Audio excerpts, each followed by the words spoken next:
Hello, आज हामी बनाउन गइरहेका छौँ पिज्जा। हामीसँग हेर्नुहोस् यति सामानहरू रेडी गरेका छौँ। यो जिलेटिन हो, जिलेटिन भन्छ यसलाई। हामीले पहिले पानीमा राखेर रेडी गरेका छौँ। नुन छ, ओलिभ ओइल छ, हामीसँग दुध छ, त्यस्तै रुम टेम्परेचरको पानी पनि छ है। अब हामीले हाम्रो चिनीलाई चाहिँ यो पानीमा हाल्यौँ। चिनी चाहिँ लगभग 15 ग्राम जति छ। अब यसलाई मजाले फिटिसकेपछि चाहिँ हामीले यसैमा इस्ट हालेपछि चाहिँ पछि डो बनाउँदा सजिलो हुन्छ, त्यही भएर मैले चाहिँ यसैमा इस्ट हालेँ। इस्ट हाल्दै मजाले चलाइदिएपछि यो आफ्नो फर्म लिन टाइम लाग्दैन। नुन पनि यसैमा हालिदिँदा आटामा चारैतिर लाग्छ, पछि आटोमा हाल्दा चाहिँ अलि नलाग्न सक्छ, त्यही भएर मैले यसैमा हालिदिएँ। अब यसलाई मजाले फिटिसकेपछि मजाले फिट्ने। अब हामी जाउँ मैदातिर। लगभग 1 किलो मैदा छ मसँग। यसमा चाहिँ 250 ml जति दुध राखेँ, नर्मल दुध उमालेर राखेको चिसो दुध हो यो। मजाले यसलाई मैदामा चारैतिर दुध चाहिँ बराबर लाग्ने हिसाबले मैले यसलाई मजाले मलिसकेपछि अनि बल्ल अगाडि बढ्नुपर्छ। एकदम चारैतिर सबैतिर लाग्नु पर्यो, त्यही भएर यसलाई मालिस चाहिँ मजाले गर्नुपर्छ। अब हाम्रो यसमा अहिले हालेको जिलेटिन राखौँ।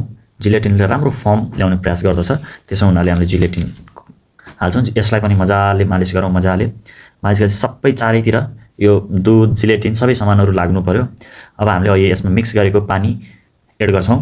टक्क यो पानी हालिसकेपछि चाहिँ चारैतिर नुन चिनी इस्ट एकनासले लाग्ने हुनाले मैले चाहिँ पहिले भिजाएको। अब यसलाई मजाले मालिस गरिसकेपछि यो नरम हुँदै जान्छ। हल्का जति नरम भयो उति राम्रो हो। मजाले कहीँ डल्ला नपर्ने गरी मजाले यसलाई मालिस गरौँ मजाले। अब यसमा नपुगेको चाहिँ हामीले थोरै पानी राख्छौँ। पानी चाहिँ लगभग हामीले 400 ml जति राख्छौँ। 300 ml जति त्यो मैले फिटेको चाहिँ थियो चिनी नुन पानी। अब 100 ml जति फेरि पानी थप्छौँ।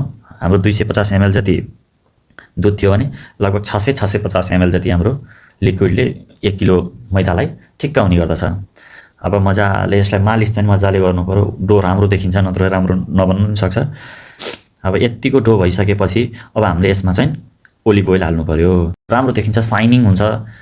अनि ओलिभ ओइललाई पनि मजाले चारैतिर पुग्ने गरी सट्ट मालिस गरेपछि अब यसलाई टक्क र्याप गरेर राखिदिउँ। कम्तीमा 2 घन्टा जति रेस्ट दिनुपर्छ यसलाई।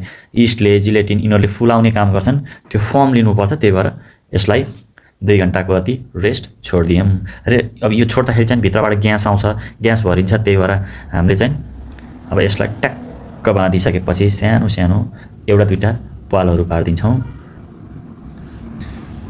अब यसरी हामीले चक्कुले पाल पारेका छौँ।